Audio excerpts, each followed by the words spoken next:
เอกเร็วสิเดี๋ยวดีวะ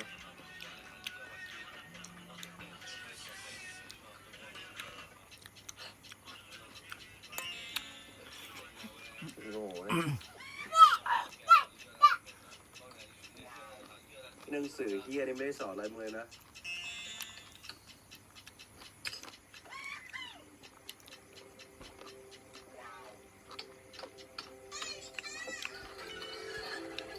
เนี่ยเรียกว่ากับดักเราควายสัตว์เลย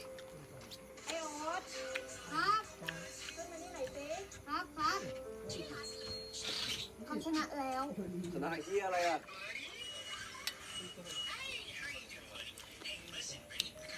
โอ๊ต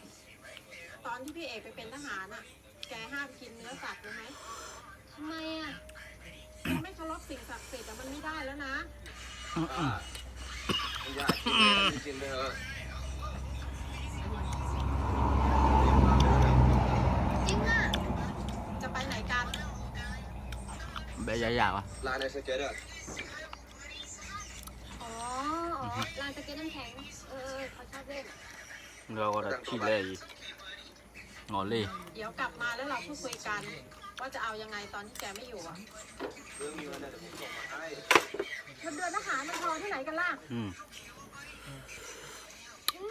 ไอโอ๊ตเล่นอะไรที่แลนเอามาเล่ไปตั้งตัวไป